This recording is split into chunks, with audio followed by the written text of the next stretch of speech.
નમસ્કાર મિત્રો, સ્વાગત છે તમારું અમારી યુટ્યુબ ચેનલ જેડી સરકારી યોજનામાં. મિત્રો, આજના વિડીયોમાં આપણે વાત કરીશું કે સામાજિક ન્યાય અને અધિકારિતા વિભાગની એવી અગત્યની યોજના વિશે વાત કરીશું કે જે યોજનાનું નામ છે મહિલા સમૃદ્ધિ યોજના. આ યોજના અંતર્ગત મહિલાઓએ અલગ અલગ પ્રકારના નાના વ્યવસાયો શરૂ કરવા હોય તો વ્યવસાય શરૂ કરવા માટે ₹1 લાખની મર્યાદામાં ધિરાણ સ્વરૂપે સહાય આપવામાં આવે છે.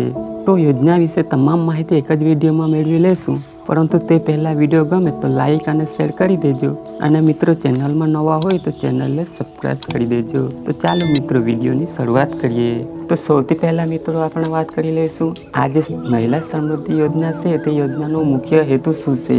તો કે મિત્રો, રાજ્યની મહિલાઓ અલગ અલગ પ્રકારના નાના વ્યવસાય શરૂ કરી અને પોતે રોજગાર મેળવી શકે અને પોતે આર્થિક રીતે આત્મનિર્ભર બની શકે તે હેતુ માટે ગુજરાત સરકારનું જે સફાઈ કામદાર વિકાસ નિગમ તેના દ્વારા મહિલા સમૃદ્ધિ યોજના અમલમાં મૂકવામાં આવેલી છે. કે મિત્રો, જે યોજના અંતર્ગત મહિલાઓને નાના વ્યવસાયો છે તે શરૂ કરવા હોય, જેમ કરિયાણાની દુકાન છે, દરજી કામ છે, ભરત કામ છે, દૂધની ડેરી છે, પશુપાલન છે, બ્યુટી પાર્લર છે, તો આવા અલગ અલગ પ્રકારના વ્યવસાય શરૂ કરવા માટે ધિરાણ સ્વરૂપે સહાય આપવામાં આવે છે. વાત કરી લઈએ સહાય વિશે કે આ યોજના અંતર્ગત કેટલી અને કેવી રીતે મળવાપાત્ર થશે. કે મિત્રો, આ યોજના અંતર્ગત ધિરાણ એટલે કે લોન સ્વરૂપે સહાય આપવામાં આવે છે. વાર્ષિક 4% વ્યાજ દર સાથે ₹1 લાખ સુધીનું ધિરાણ છે તે મળવાપાત્ર થશે. અને આ જે ધિરાણની રકમ છે તે વ્યાજ સહિત 3 વર્ષમાં એક સરખા માસિક હપ્તામાં ભરપાઈ કરવાની રહેશે. યોજનાનો લાભ છે તે કોને મળવાપાત્ર થશે તેના વિશે વાત કરી લઈએ. તો કે આ યોજનાનો લાભ છે તે ગુજરાત રાજ્યમાં રહેતા જે સફાઈ કામદાર છે અથવા તો સફાઈ કામદારના આશ્રિતો છે તેઓને જ મળવાપાત્ર થશે. કારણ કે યોજનાનો જે અમલીકરણ છે તે સફાઈ કામદાર વિકાસ નિગમ દ્વારા કરવામાં આવે છે, જેથી કરી રાજ્યના કોઈ પણ કેટેગરીના લોકો હોય પરંતુ તે સફાઈ કામદાર હોવા જોઈએ અથવા તો તેમના આશ્રિત હોવા જોઈએ તો જ તેઓને આ યોજનાનો લાભ આપવામાં આવશે.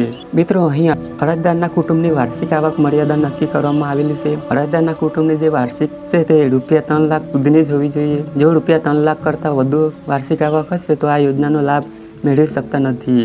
એવી જ રીતે અરજદારની ઉંમર પણ નક્કી કરવામાં આવેલી છે. અરજદારની ઉંમર ઓછામાં ઓછી 18 વર્ષ અને વધુમાં વધુ 50 વર્ષની હોવી જોઈએ. મિત્રો, અરજદારના અથવા તો તેમના કુટુંબના સભ્યો છે તે તેના દ્વારા સરકારની કોઈ પણ યોજનાનો હેઠળ અગાઉ ક્યારેય ધિરાણ મેળવેલ હશે તો તેવા સંજોગોમાં આ યોજના અંતર્ગત તેઓને ધિરાણ છે તે આપવામાં આવતો નથી, એટલે કે યોજનાનો લાભ છે તે મેળવી શકતો નથી. યોજનાનો લાભ મેળવવા માટે અરજી કઈ જગ્યાએ કરવાની રહેશે તેના વિશે વાત કરી લઈએ. તો કે મિત્રો, આ યોજનાનો લાભ મેળવવા માટે મહિલાઓએ સમાજ કલ્યાણનું પોર્ટલ છે એટલે કે samajkalyan.gujarat.gov.in નામની જે વેબસાઇટ છે તે વેબસાઇટ પર જઈ ઓનલાઈન અરજી કરવાની રહેશે. વર્ષ 2025 માટે ઓનલાઈન અરજી ફોર્મ શરૂ કરી દેવામાં આવેલા છે. 26/6/2025થી અરજી ફોર્મ શરૂ કરવામાં આવેલા છે. 26/6/2025થી લઈ અને 26/7/2025 સુધીમાં મહિલાઓએ ઓનલાઈન અરજી ફોર્મ ભરવાનું રહેશે. ઓનલાઈન અરજી ફોર્મ ભરવા માટે કયા ડોક્યુમેન્ટની જરૂર પડશે તેના વિશે વાત કરી લઈએ. જેમ કે મિત્રો, આધાર કાર્ડ છે, રેશન કાર્ડ છે, ત્યાર પછી ચૂંટણી કાર્ડ છે, વાર્ષિક આવકનો દાખલો છે, અને તમે સફાઈ કામદાર અથવા તો તેમના શ્રમિક છો તે અંગેનું પ્રમાણપત્ર આપવાનું રહેશે.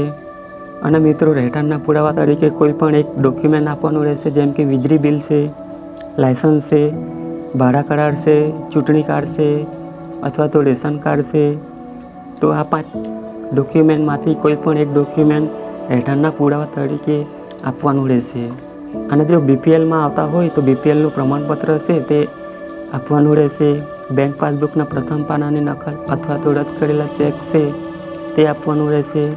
તે સિવાય મિત્રો, અહીં જે અરજદાર વિધવા હોય તો તેવા સંજોગોમાં પતિના મરણનો દાખલો છે તે પણ આપવાનું રહેશે. અને અગાઉ ક્યારેય આ યોજનાનો લાભ નથી લીધેલ તે અંગેનું બાહેધરી પત્રક આપવાનું રહેશે. તો અરજી ફોર્મ ભરવા માટે તમારે આટલા ડોક્યુમેન્ટની જરૂર પડશે.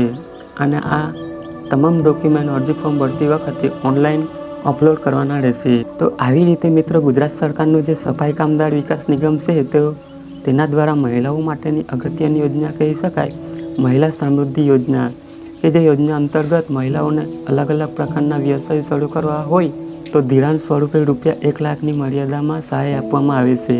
તો મિત્રો આશા રાખું છું વિડીયો પસંદ પડ્યો હશે. જો મિત્રો વિડીયો પસંદ પડ્યો હોય તો લાઈક અને શેર કરી દેજો અને મિત્રો ચેનલમાં નવા હોય તો ચેનલને સબસ્ક્રાઈબ કરી દેજો.